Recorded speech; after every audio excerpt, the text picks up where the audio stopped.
আপনি ঢাকা বিশ্ববিদ্যালয়ের শিক্ষক, আপনাকে আমরা সম্মান করি, শ্রদ্ধা করি, আপনি অন্যভাবে নেবেন না, কিন্তু আপনি এখন একটা প্রশাসনিক দায়িত্বে আছেন। আমি ওই জন্য প্রশাসনিক দায়িত্বে আছি, আমরা এগুলো দুঃখের বিষয়। এই 15ই জুলাই, 14ই জুলাই বা 15ই জুলাইকে কেন্দ্র করে ঢাকা বিশ্ববিদ্যালয় প্রশাসনের কোনো আনুষ্ঠানিক প্রোগ্রাম নাই, কর্মসূচি নাই, সেটা আমি এখানে এসে শুনতে পেলাম।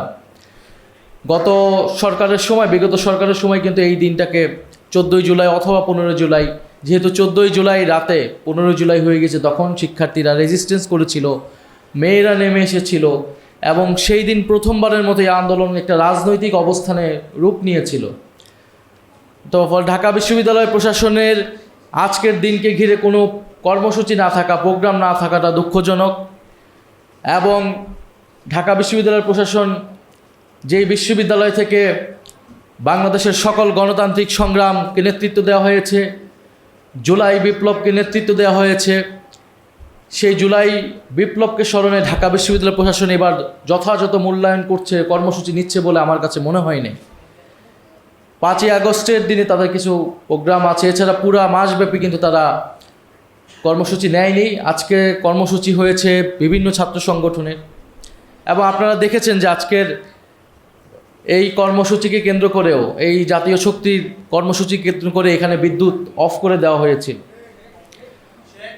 তো এখানে একজন ডিন এসেছিলেন সামাজিক বিজ্ঞান অনুষদের, তো ওনাকে আমি বলেছিলাম যে, জিজ্ঞাসা করেছি যে ঢাকা বিশ্ববিদ্যালয়ে একই সময় 2টা প্রোগ্রাম হচ্ছে, একটাতে স্বরাষ্ট্রমন্ত্রী অংশগ্রহণ করছে জাতীয়তাবাদী ছাত্র দলের, আরেকটাতে জাতীয় ছাত্র শক্তি আছে, এখানে জাতীয় নাগরিক পার্টি বিরোধী দলের প্রতিনিধি হিসেবে আমরা অংশগ্রহণ করছি, কথা বলছি।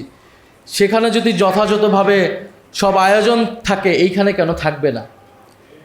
এবং সেটার দায় বিশ্ববিদ্যালয় প্রশাসন কেন নেবে না? এই ধরনের ঘটনা হচ্ছে বিশ্ববিদ্যালয় যে অগণতান্ত্রিক হয়ে যাচ্ছে সেটার নমুনা। বিশ্ববিদ্যালয়ে বিরোধী দলমতকে কতটুকু স্পেস দেওয়া হচ্ছে, গণতান্ত্রিক সহাবস্থান থাকছে কিনা সেটার নমুনা। এবং আমরা খুব পরক্ষণে একটা ম্যাজিক দেখলাম যে বিদ্যুৎ চলে আসলো। তো ঢাকা বিশ্ববিদ্যালয়ে এরকম ম্যাজিক চলে, তো সারা বাংলাদেশে আমরা জানি বিদ্যুতের সংকট। তো ঢাকা বিশ্ববিদ্যালয়ে এখন বিদ্যুতের সংকট, কয়েক ঘন্টা বিদ্যুৎ থাকছে না। বন্যায় আমরা দেখি এই ঢাকা বিশ্ববিদ্যালয়ে হাঁটু সমান পানি উঠে যাচ্ছে, হল থেকে ছেলেমেয়েরা বের হতে পারছে না। ফলে বিশ্ববিদ্যালয় প্রশাসন প্রতি আমাদের আহ্বান থাকবে যে এটা কোনো গতানুগতিক সরকার না, গতানুগতিক কোনো সময়ে আমরা নাই যে ওনারা একটা নির্বাচিত সরকারের মাধ্যমে এসেছেন বলেই তারা গতানুগতিকভাবে বিশ্ববিদ্যালয় চালাবে, এটা ঢাকা বিশ্ববিদ্যালয়ের শিক্ষার্থীবৃন্দ কিন্তু মেনে নেবে না। আমরা জুলাই গণ অভ্যুত্থান পরবর্তী বাংলাদেশে আছি, বাস্তবতায় আছি।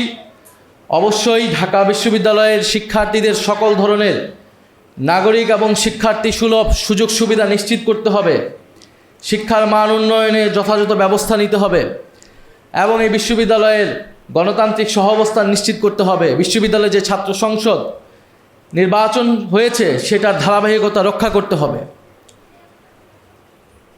বিশ্ববিদ্যালয়ের ভিসি নিয়োগ, এই সরকার এসেও আগের প্রক্রিয়াতেই ভিসি নিয়োগ হয়েছে, দলীয় না নির্দলীয় আমি সে বিতর্কে যাব না। ভিসি বা শিক্ষকের রাজনৈতিক পরিচয় থাকতে পারে, কিন্তু আমরা জানি ঢাকা বিশ্ববিদ্যালয়ের ভিসি নিয়োগের একটা প্রক্রিয়া আছে। সিনেট থেকে 3 জনের প্যানেল রাষ্ট্রপতি বরাবর পাঠানো হয়, আচার্য বরাবর, আচার্য সেখান থেকে একজন বেছে নেয়। এবং আমরা ফ্যাসিস্ট আওয়ামী লীগের সময় একসময় দেখেছিলাম যে এই সময় সাদা দলপন্থী শিক্ষকরা বয়কট করেছে বিভিন্ন সময়, এবং নীল দলের শিক্ষকেরা তারা নিজেরাই ঐক্যমতে পৌঁছাতে পারতো না নিজেদের মধ্যে যে কে বেশি হবে। তো সেই ভিসি নিয়োগ প্রক্রিয়াও সেই সময়েও বিতর্কিত ছিল। একটা ভিসি নিয়োগ প্রক্রিয়ার যাতে আমরা একজন মেধাবী, আমরা একজন শিক্ষক পাই, শিক্ষার্থী বান্ধব শিক্ষক পাই ভিসি হিসেবে, সেটার জন্য ব্যবস্থা নেওয়ার কথা ছিল। সেই 73-এর অধ্যাদেশের ভিত্তিতে যারা স্বায়ত্তশাসিত আইন ঢাকা বিশ্ববিদ্যালয় পরিচালিত হয়।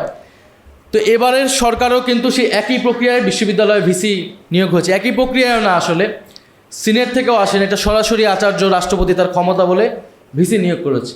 অন্তর্বর্তী সরকারের সময় একটা জরুরি অবস্থা ছিল, তৎকালীন যেহেতু সকল ভিসি সেই সময় পালিয়ে গিয়েছে, বিশ্ববিদ্যালয়গুলো অকার্যকর, সেই সময়ে রাষ্ট্রপতি সরাসরি নিয়োগ করেছিল ভিসি বিভিন্ন বিশ্ববিদ্যালয়, কিন্তু এই সরকার নির্বাচিত সরকার 5 বছরের জন্য নির্বাচিত হয়েছে।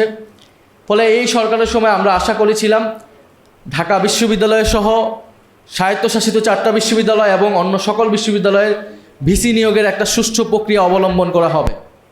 একটা বাছাই কমিটির মাধ্যমে ভিসি নিয়োগ করা হবে, যেটা পৃথিবীর বিভিন্ন দেশে এইভাবেই গুরুত্বপূর্ণ বিশ্ববিদ্যালয়গুলোতে ভিসি নিয়োগ করা হয়। ফলে আমাদের আহ্বান থাকবে ঢাকা বিশ্ববিদ্যালয়কে একটি উন্নত মানের গবেষণাভিত্তিক বিশ্ববিদ্যালয়, গণতান্ত্রিক একটা বিশ্ববিদ্যালয় করার জন্য ভিসি নিয়োগ, শিক্ষক নিয়োগ, এই প্রক্রিয়াগুলো সুষ্ঠুভাবে হওয়া উচিত এবং সকলেরই যাতে সেখানে গণতান্ত্রিক পরিবেশ থাকে, কথা বলার সেই ধরনের পরিবেশ নিশ্চিত করা ঢাকা বিশ্ববিদ্যালয়ের প্রশাসনের দায়িত্ব। দ্বিতীয়ত 15ই জুলাইয়ের স্মৃতিচারণ অনেকেই করেছেন। আমি জানি না 15ই জুলাইয়ের যারা হামলা করেছিল সেই হামলাকারীরা কয়জন গ্রেফতার হয়েছে। ঢাকা বিশ্ববিদ্যালয় প্রশাসনের উচিত সেই তালিকা ছাত্রদের সামনে প্রকাশ করা এবং সেটার জন্য যথাযথ ব্যবস্থা নেওয়া। আগের সময় মামলা হয়েছে, আগের বিশ্ববিদ্যালয়ের ভিসিও সেই ব্যবস্থা নিতে পারে নাই। ঢাকা বিশ্ববিদ্যালয়ে 15ই জুলাইয়ের যারা হামলাকারী ছিল তাদেরকে অবশ্যই গ্রেফতার করতে হবে, দ্রুত সময়ের মধ্যে গ্রেফতার করতে হবে। এবং যেই সকল নীল দলের শিক্ষকেরা এই সকল হামলাকে বৈধতা দিয়েছে, নির্দেশনা দিয়েছে এবং অনেকে সরাসরি মাঠে ছিল সেই সময়, তারা মাঠে নেমে কর্মসূচিও করেছে।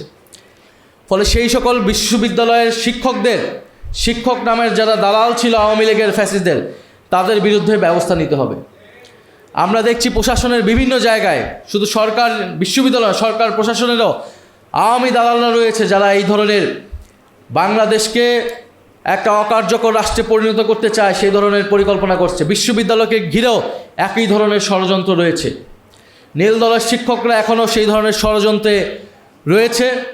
আমরা আশা করব ঢাকা বিশ্ববিদ্যালয়ের ফ্যাসিবাদ বিরোধী সকল ছাত্র সংগঠন ফ্যাসিবাদের প্রশ্নে তাদের মধ্যে সেই ঐক্য অটুট রাখবে। প্রিয় উপস্থিতি, আমরা দেখেছি যে ফ্যাসিস্ট শেখ হাসিনার একটি সাক্ষাৎকার, যিনি ডিসেম্বরে দেশে আসবেন, আত্মসমর্পণ করবে।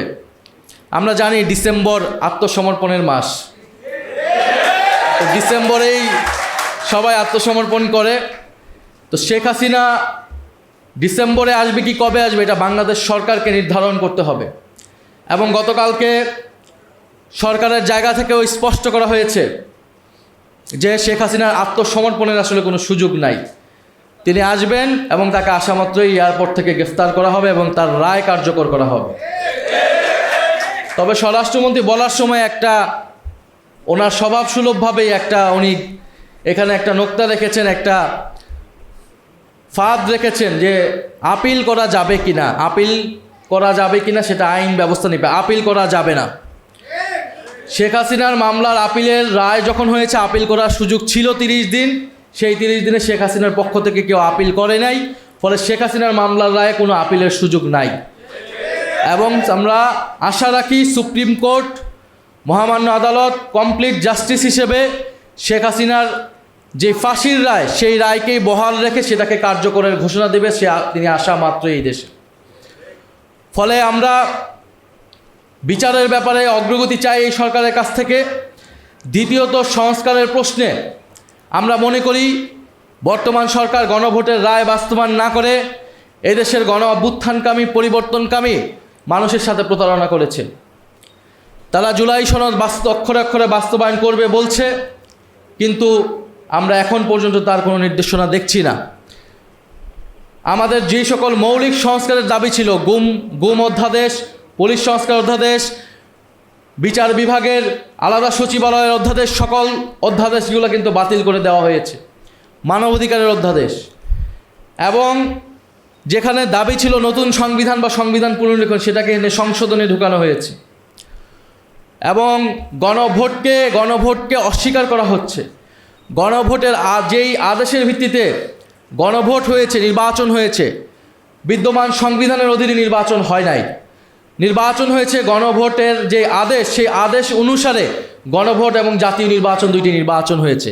এবং এই আদেশ দিয়েছে বর্তমান রাষ্ট্রপতি, ফ্যাসিস্ট রাষ্ট্রপতি, যাকে বিএনপি সরকার এখনও বহাল রাখছে। তাহলে সেই আদেশ যদি অবৈধ হয় এই রাষ্ট্রপতি কিভাবে বৈধ হয়?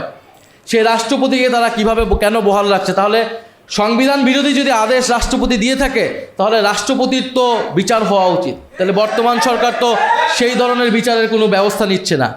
আমরা সংবিধান সংস্কার পরিষদ শপথ নিয়েছি, এই শপথ আমরা নিজে নিজে নিয়ে নেই। এই শপথ আমাদেরকে কে পড়িয়েছে? প্রধান নির্বাচন কমিশনার পড়িয়েছে। শপথনামা দিয়েছে নির্বাচন কমিশনার।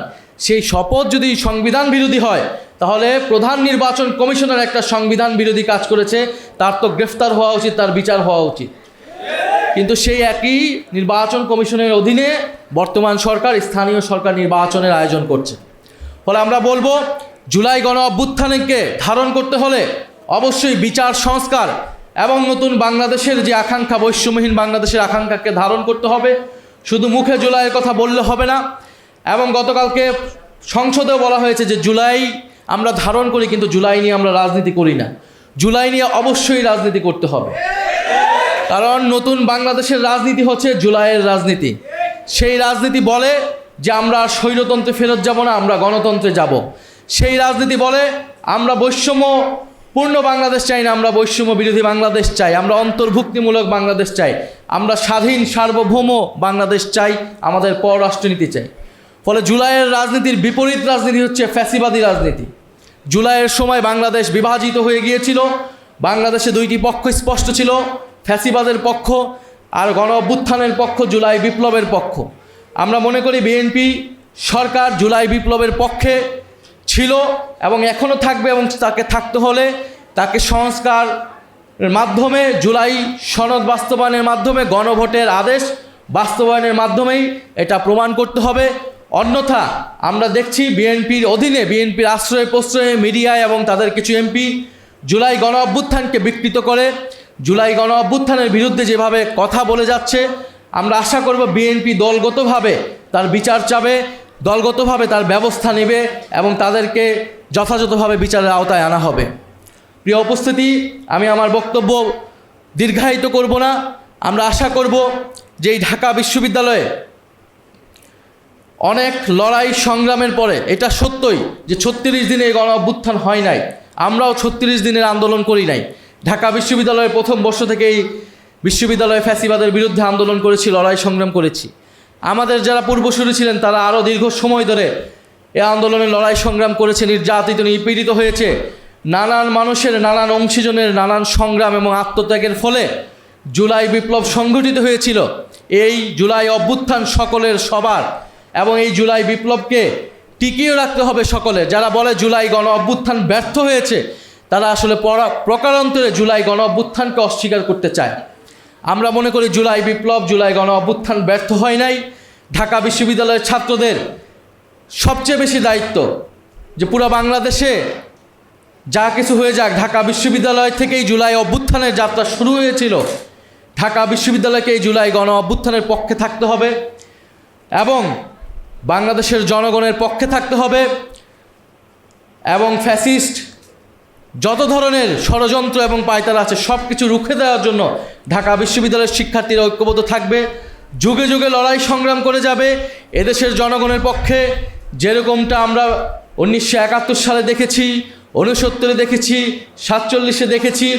সকল গণতান্ত্রিক আন্দোলনে বাংলাদেশের এই পূর্ববঙ্গের মানুষের অধিকারের পক্ষে ঢাকা বিশ্ববিদ্যালয় ছিল, যুগে যুগে থাকবে, সেই প্রত্যাশা ব্যক্ত করছি।